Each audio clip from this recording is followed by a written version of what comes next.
अल्लाहु अल्लाहु अल्लाहु अल्लाह अल्लाहु अल्लाह। सर ये जो हम वीडियोस वगैरह बनाते हैं, मतलब आपसे सवाल वगैरह करते हैं, तो क्या इस डिस्कशन की कोई असल में ज़रूरत है? अब्दुल साहब थोड़ा सा एक्सप्लेन कर सकेंगे आपकी ज़रूरत से मुराद? सर ज़रूरत से मुराद के हमें मतलब जानना चाहिए इस बारे में, या फिर इस बारे में सर ये जितने भी हैं जो भी हम नहीं, मतलब आप मेरे ख्याल में कुछ कहना चाह रहे थे, खुल के बात करें। जो सारी हमारी डिस्कशन है कि आखिरत के बारे में और जन्नत और दोज़ख के बारे में बाकी डिस्कशन तो होती ही रहती हैं। नहीं, क्या मैं ये समझूं कि आपके ज़हन में ये सवाल इसलिए आया है कि शायद नौजवान मतलब इस तरह की डिस्कशन प्रोवाइड करता है? मतलब शायद आपका क्वेश्चन जो मैं समझा वो ये है कि क्या ये जो डिस्कशन हम कर रहे हैं और इसमें जन्नत जहन्नुम आखिरत दुनिया का जो कंपैरिजन कर रहे हैं, तो क्या ये आजकल के इस दौर में वो रेलिवेंट डिस्कशन भी है या नहीं? यस सर, एग्जैक्टली सवाल। लेकिन डेफिनेटली मेरा ख्याल है आपका ये सवाल ये नहीं एटलीस्ट कि ये डिस्कशन जो है किसी को पसंद है या नापसंद है, ये सवाल शायद नहीं है। क्योंकि पसंद नापसंद एक और चीज़ है और एक चीज़ की ज़रूरत होना एक और चीज़ है। तो शायद आपका सवाल ये है कि क्या इस डिस्कशन की कोई ज़रूरत है, जो मैं समझूँ। क्यों बट साहब आप बिल्कुल यही सर, थोड़ा सा अगर आप भी नहीं कि मकसद ये कि पहले क्वेश्चन अगर क्लियर हो जाए हमारी ऑडियंस को क्योंकि जिन कि चीज़ों हम को किस क्वेश्चन की बात कर रहे हैं। जिन चीज़ों को हम इम्पोर्टेंस समझ रहे हैं कि ये इम्पोर्टेंट है, लेकिन लोगों की ज़रूरत ही शायद नहीं है। नहीं बट साहब, मैंने वही आपसे बात की ना, जब फर्ज करेंगे लोगों की ज़रूरत नहीं है तो, और लेकिन लोग अपनी सही ज़रूरत को पहचान ही नहीं रहे, तो क्या इवन देन हमें उनके सामने नहीं रखना चाहिए कि ये भी हमारी ज़रूरत है और शायद ये हमारी सबसे बड़ी ज़रूरत है? ये तो बिल्कुल होना चाहिए। वो ठीक है, मतलब एक तो ये चीज़ है कि लोगों को इस चीज़ की इंपॉर्टेंस का अंदाज़ा नहीं है, वो तो एक अलग इशू है। लेकिन बेटर शायद ये करता है कि क्या ये डिस्कशन वैसे इम्पॉर्टेंट है, सवाल शायद ये है। मतलब क्या फॉर एग्जांपल जिस तरह आजकल नौजवान क्रिकेट मैचेस में वर्ल्ड कप हो रहा है और 100 सीजन्स और ये उस तरह के नौजवानों की मसरूफियात हैं, तो क्या किसी नौजवान को वाकई ये महसूस करना चाहिए कि मैं उन चीज़ों में से टाइम निकाल के कोई अपनी आखिरी के ज़िंदगी के बारे में देखूं कि मैं कहाँ खड़ा हूँ, मैं कहाँ जा रहा हूँ, दुनिया के इम्तिहान में जो अल्लाह ताला मुझे मुब्तला किया है, डाल दिया है, इसमें मैं कामयाबी की तरफ जा रहा हूँ या नाकामी की तरफ जा रहा हूँ। तो सवाल शायद ये है कि क्या ये डिस्कशन इम्पोर्टेंट भी है या नहीं? बिल्कुल है। नहीं, मतलब शायद ये क्वेश्चन ये जी बिल्कुल ऐसे जो शायद एड्रेस होना इसलिए ज़रूरी है क्योंकि देखिए हमारी शायद ह्यूमन नेचर है कि जब तक हमें किसी चीज़ की इम्पोर्टेंस का अंदाज़ा ना हो तो हम फिर उसे मतलब उसको शायद टेकन फॉर ग्रांटेड भी लेते हैं, अगर हमें इंपॉर्टेंस ही करना पता हो। मतलब फॉर एग्जांपल आपको इंपॉर्टेंस ही क्या नहीं है पता, तो आपको सी ए की फॉर एग्जांपल पता नहीं कि सी की इंपॉर्टेंस है फॉर एग्जांपल, जिस तरह हम क्योंकि हम सी ए से रिलेटेड लोग हैं इसलिए बार बार इस चीज़ को बीच में लाते हैं। तो किसी बंदे को पता ही नहीं कि सी ए के बाद में अल्टीमेटली सैलरी वगैरह क्या होती है, तो उसे यही कहा जाएगा तो पढ़ी जा और इतनी मेहनत भी कर, तो वो शायद अपने आप को मोटिवेटेड ही महसूस नहीं करेगा कि मैं क्यों मेहनत करूँ भाई। तो जब तक उसे ये ना बताया जाए कि इसके रिजल्ट में तुझे क्या मिलने वाला है, और जब तक उसे ये क्लैरिटी ना हो, तो शायद डेफिनेटली उसे जब ये दीन के कुछ तकाज़े सामने आएंगे तो वो अपने आप को रिलक्टेंट फील करेगा कि मैं इन पर अमल करूँ या ना करूँ। तो ठीक है, मेरा ख्याल है एक इम्पोर्टेंट सवाल है कि क्या दीन की ये डिस्कशन, दीनी हवाले से डिस्कशन नौजवान की ज़िंदगी में इम्पोर्टेंस रखती है या नहीं रखती? बिल्कुल यही सवाल। ठीक है सर, मेरा ख्याल सवाल अब क्लियर हो गया हमारा। क्लियर हो गया। तो सर इसमें मेरी चंद गुजारिशात ये हैं आपके साथ कि देखिए सब बात सिर्फ वही है, मैं दुनिया में अपनी मर्जी से नहीं आया। ये एक ऐसी बड़ी रियलिटी है जिसको कोई भी डिनाई नहीं कर सकता। ऐसी है सर? यस सर, बिल्कुल सही। तो जब मैं अपनी मर्जी से दुनिया में नहीं आया तब इलॉजिकल सी बात है कि मैं ज़िंदगी अपनी मर्जी से गुजारना चाहता हूँ। मैं शायद वही बातें हैं जो मैं बहुत दफ़ा करता रहता हूँ, लेकिन हम ठंडे दिल से फर्दर इवेल्यूएट कर लेते हैं कि क्या वाकई इसमें कोई लॉजिकल सी बात है। नंबर एक, मैंने कहा कि हम दुनिया में अपनी मर्जी से नहीं आए, क्या ये 2 + 2 4 वाली बात है? यस। नंबर 2, मैं भेजा गया, ये भी कैसे? जी बिल्कुल। नंबर 3, क्या फिर इन दोनों बातों का मतलब ये होगा कि ज़िंदगी में अपने तरीके से गुजारूँ? ये तो इसका लॉजिकल आंसर ही नहीं करता।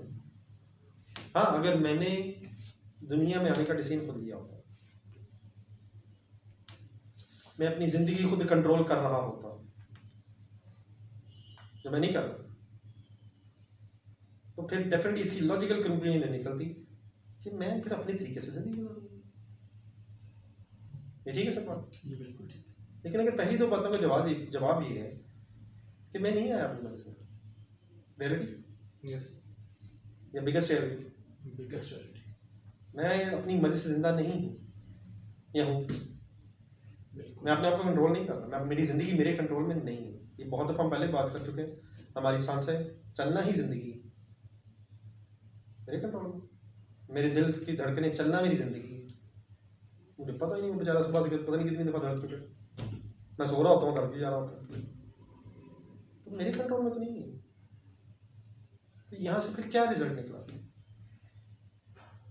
कि जिसने हमें बनाया है, हाँ फिर अगली बात ये हो सकती थी जिसने हमें बनाया उसने हमें बताया ही ना होता कि ज़िंदगी गुजारनी कैसे, तब भी एक लॉजिकल सी बात होती, हमें पता ही नहीं। ये बिल्कुल सही बात। तो हमें पता नहीं, तो मेरी मर्जी मैं जो मर्जी करूँ, आपकी मर्जी आप जो मर्जी करें, अब्दुल की मर्जी वो जो मर्जी करे, बिल्कुल। क्योंकि जिसने बनाया उसने बताया ही नहीं। लेकिन क्या उसने बताया, क्या उसने साफ बता दिया बहुत कि वो किन चीज़ों से खुश होता है और किन चीज़ों से नाराज होता है? तो क्या ये सबसे बड़ा इशू है? क्या द मोस्ट इररिलेवेंट इशू है या द मोस्ट रेलिवेंट इशू है? लॉजिकली ठंडे दिल से हमें डिस्कस करना है, मतलब सोचना चाहिए, क्योंकि जिसने बनाया है हमने जाना भी फिर उधर ही, फिर उसने ये भी कह दिया है मैंने हिसाब ले लिया। फिर हम ये रोज़ कहते भी हैं कि ये जो किताब है इस पर हमें ये ईमान है, ये भी हम इस चीज़ के भी दावेदार हैं। हम सब मुसलमानों का दावा क्या है कि हमको कुरान पाक जो है सच्ची किताब है। अब कोई कह सकता है कि मैंने तो नहीं दावा किया, तो अब थोड़ा सा वैल्यूएट कर लेते हैं, हम चंद बातों में वैल्यूएट कर लेते हैं। ये दुनिया की वाहिद किताब है जो लफ्ज़ बाय लफ्ज़ हिफाजत रहती है। आप इसके अलावा मुझे दुनिया की कोई किताब बता दें, किसी बड़े से बड़े साइंटिस्ट की किताब, किसी को जुबानी पहले लफ्ज़ से लेकर एंड तक याद हो, उसको खुद याद नहीं होनी।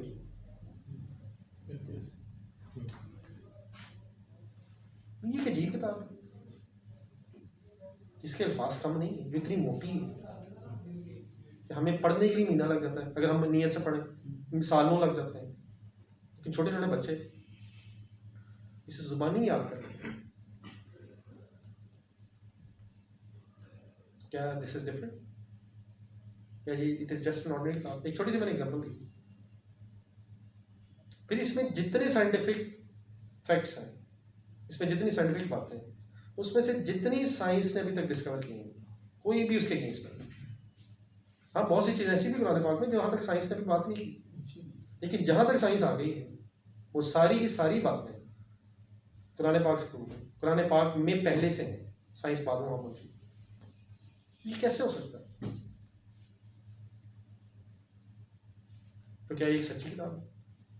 अब इस पे लंबे लंबे लेक्चर लोगों के अवेलेबल है, मेरा ख्याल हम उस पर अगर जाना चाहेंगे तो शायद इस वक्त हमारे पास उतना सफिशिएंट टाइम नहीं है।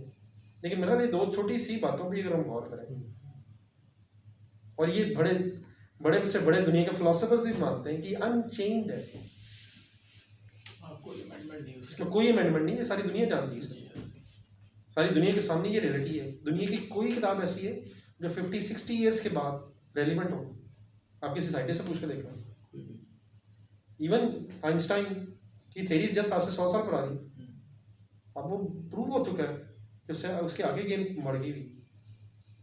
तो जो साइंटिस्ट, मतलब हम जैसे अकल का एक पैमाना है, हमने आइंस्टाइन बनाया हुआ है, उसकी किताब भी 100 साल बाद, सिर्फ 100 साल बाद रेलिवेंट नहीं होगी, इवन तरक्की करके। वो उस दौर के लिए ठीक थी, इसमें कोई आइंस्टाइन को डिग्रेड करने वाली बात नहीं, वो इंसान है, तो इंसान का इल्म महदूद होता है, वक्त के साथ साथ उसमें तरक्की हो जाती है। और therefore it is simply acceptable कि अब इसके बाद नॉलेज जब आगे चलेगा, और देयरफॉर पुरानी किताबों की अब जरूरत नहीं रही, जो उसमें से चीज़ें रेलिवेंट होंगी वो नई किताबों में भी आ जाएंगी, और फिर जो नई चीज़ें होंगी वो फिर आ जाएंगी। इसी तरह साइंस का चलता रहता है, कुछ अर्से बाद हो सकता है प्रूव हो कि अब ये जो आजकल इंसान सोचता है इसमें फर्दर इमेंडमेंट की जरूरत है। तो इंसानी इल्म तो ऐसे चल रहा है, अगर ये भी इंसानी किताब होती तो ये भी इमेंड हो जाती, ये भी रेलेवेंट होती। आज भी 1.5 अरब इंसान इस दुनिया में इस किताब को पढ़ समझें ना समझें वो एक अलग डिबेट है, लेकिन वो इसकी ताज़ीम करते हैं। तो उनके अंदर ये कहाँ से रिस्पेक्ट आ रही? क्या अब हम ये मान लें ये सब कुछ बस बाई चांस हो रहा? क्या और भी फिर ये अगर ये बाई चांस हो रहा तो कहीं किसी और किताब के साथ ये बाई चांस नहीं हो सकता था? बिल्कुल। तो उसके साथ क्यों नहीं हो रहा? ये सिर्फ इसी के साथ क्यों हो रहा? तो these are some of the examples जिससे शायद ये बात समझ आती है कि this is not an ordinary book. और अगर ये ऑर्डिनरी किताब नहीं है तो इसको इस एंगल से देखना चाहिए कि रब ने, अल्लाह ताला ने ये हमारे लिए एक मैनुअल की तरह बनाई है। जैसा हर मशीन को चलाने के लिए बनाने वाला एक मशीन के साथ बुक देता है, देखिए कभी आप बाइक के साथ बाइक के साथ भी शायद होती है, ये मशीनें जो होती हैं मतलब washing machine calculator even calculator अगर अच्छा सा शायद आपने तो उसको भी बताया होता है, गाइडेंस होती है। अब एक शख्स फॉर एग्जांपल मशीन को इसने ली है, लेकिन वो ये कहे मैंने नहीं इस मशीन को इस किताब के मुताबिक चलाना,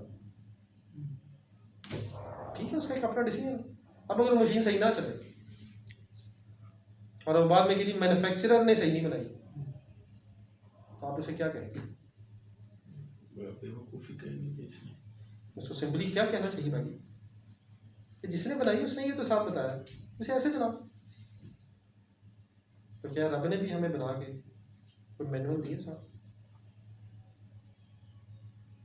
तो क्या दिया वैसे? क्या उसे पढ़ना चाहिए? क्या उसे समझने की कोशिश करनी चाहिए? और क्या फिर उसी के मुताबिक अपनी ज़िंदगी गुजारनी चाहिए? Is it illogical? बिल्कुल। और क्या यही द मोस्ट इम्पॉर्टेंट क्वेश्चन है जिसको एड्रेस करना चाहिए? क्या बाकी सब बातें बाद में नहीं? सब हाँ ये जरूर हो सकता है साथ साथ, क्योंकि डेफिनेटली ये कहना कि मैंने इस किताब को 100% इस पर ग्रिप कर लिए तो शायद कोई अपनी पूरी ज़िंदगी के एंड में भी ना कर सके। लेकिन जिस तरह हम साथ साथ बाकी चीज़ें सीख रहे हैं ये भी हमारी ज़िंदगी का एक इम्पॉर्टेंट हिस्सा होना चाहिए। इस टाइम लगाना चाहिए, समझना चाहिए कि जिसने हमें बनाया उसने हमें क्यों बनाया, क्यों भेजा है, वो हमसे यहाँ चाह क्या रहा है, फिर कुछ ऐसे बाद हमने यहाँ से चले जाना। तो ये सब क्या हो रहा है? क्या खुदा ना खासा को खेल हो रहा है? ये भी कुरान पढ़ेंगे तो आपको पता चल जाएगा। अल्लाह ताला बार बार कहा कि ये कोई खेल तमाशा नहीं कर रहा। ये ऐसे नहीं हो जिस तरह फॉर एग्जाम्पल कोई ड्रामा बनाया जा रहा है। इसका एक पर्पस है, इसके रिजल्ट निकलने। तो अल्लाह करे हम भी उस रिजल्ट में वाले दिन कामयाब हो सकें। तो मेरी इस बात का मतलब सिंपली ये है कि बगैर हम कुछ जज्बाती हो गए ठंडे दिल से लॉजिकली ये देखें कि क्या ये डिस्कशन इम्पोर्टेंट है। तो लेट मी समराइज कि क्योंकि हम अपनी मर्जी से दुनिया में नहीं आए, अपनी मर्जी से जिंदा नहीं है, हम किसी पे डिपेंडेंट हैं। हमें पता है, हम माने ना माने हमारा वजूद हमें अक्सर बताता है। हम अचानक किसी दिन बीमार हो जाते हैं, क्यों? आजकल बल्कि ये आजकल जो मौसम चल रहा है इसमें सारी दुनिया बीमार है, क्यों? अपनी मर्जी से नहीं हुआ, कोई भी नहीं होना चाहता, फिर हो क्यों जाते हैं? कभी ना नजर आने वाला वायरस, कभी एक इररिलेवेंट सा मच्छर, यही चीज़ें नहीं मैं छोड़ती। इन चीज़ों को हम देख ही नहीं रहे या माइक्रोस्कोप से भी उतनी सही नजर आती है नहीं आती, हम तो उनकी मार है, वही हमारा जीना माल कर देते हैं। तो शायद ये रब हमें दिखा रहा है कि हमारी वक़्त क्या है। अल्लाह करे हम इन चीज़ों से सबक सीखें। तो कोई है क्या खड़ा को दिल कहता है कोई है, तो अगर कोई है उसकी माननी चाहिए। चॉइस देखें रब ने दी हमें, हम ना माने हमें अल्लाह ताला ने छूट दी है, हम नहीं मानेंगे, हमें पकड़ नहीं डाला। वो इसलिए नहीं पकड़ा क्योंकि एग्ज़ाम हॉल में एक चॉइस होती है। एग्ज़ाम हॉल में एक बच्चा से वो सो रहा है, उसे कोई भी कुछ नहीं कहेगा, इन्विजिलेटर भी कोई कुछ नहीं शायद कहेगा। हाँ शायद एहसास दिलाने की कोशिश करे, लेकिन वो शायद पास से गुजरे, उसे क्या। लेकिन रिजल्ट वाले दिन फिर पता चलता है कि एग्ज़ाम हॉल में किसने कैसा परफॉर्म किया। तो अल्लाह करे हम लोगों को ये एहसास पैदा हो कि ठीक है, बाकी देखें इसमें ये चीज़ की नेगेशन नहीं है, हमने दुनिया की ज़िंदगी गुजारनी है, दुनिया की जो ज़रूरियात है वो सब ठीक है, वो सब साथ है, लेकिन ये हमारी दी मोस्ट इम्पॉर्टेंट ज़रूरत है। इसके नतीजे इस लाइफ में जो हम करेंगे, इसके रिजल्ट्स परमानेंट लाइफ में निकल रहे। टेम्परेरी है, सबको पता है। जहाँ हमने जिंदा इस वक्त जहाँ हम जिंदा, ये टेम्परेरी फेज है, किसी को नहीं पता उसने कब यहाँ से चले जाना। लेकिन जो हम यहाँ कर रहे हैं, इसके रिजल्ट्स परमानेंट लाइफ में हमारे सामने हैं। आई होप कि जो हमने क्वेश्चन शुरू किया था, मैं ये तो नहीं कहता कि बहुत ज़्यादा एमिकेबली, लेकिन आई होप कि रीजनेबली कुछ एड्रेस हो गया। अगर कुछ रहेगी उसमें कमी तो आप हाईलाइट कर सकें। जब तक कोई इम्पोर्टेंस कुछ मैं क्लियर कर पाया। Yes sir. ये बट कोई चीज़ है नहीं, बेहतरीन आपके ज़हन में? हर चीज़ क्लियर होगी बड़ी अच्छी तरीके से कि वाकई जब हम हमारी मर्ज़ी नहीं है, हमारा कोई कंट्रोल ही नहीं है, तो फिर हम अब किस तरह दावा कर सकते हैं कि इस चीज़ के बारे में कि हमें अपनी मर्ज़ी करनी है। ना आने में हमारी मर्ज़ी, ना चाहने में, ना बीमार होने में, ना सारे प्रोसेस में हमारे कंट्रोल खाते हैं, हम खुद हजम करते हैं, डाइजेशन भी हम खुद तो नहीं करते। बस हो रही है कि रब ने निज़ाम बनाया हुआ, हम तो नहीं कर रहे। हमारे गुर्दे साफ कर रहे हैं कौन? हमें पता ही नहीं है, पता भी नहीं है, हमें पता ही नहीं है। कितनी कितनी बड़ी फैक्ट्री हमारे अंदर लगेंगी। हम तो खाना खाने से पहले बिस्मिल्लाह भी नहीं पढ़ते, हम खाना खा के अल्हम्दुलिल्लाह भी नहीं कहते, ये सब कुछ हो ही जाता है। नहीं कहते कभी, बिल्कुल सही, बिल्कुल सही। हमें तो ये भी याद नहीं रहता। तो इवन दैट रब हमारा निज़ाम चलाएगा।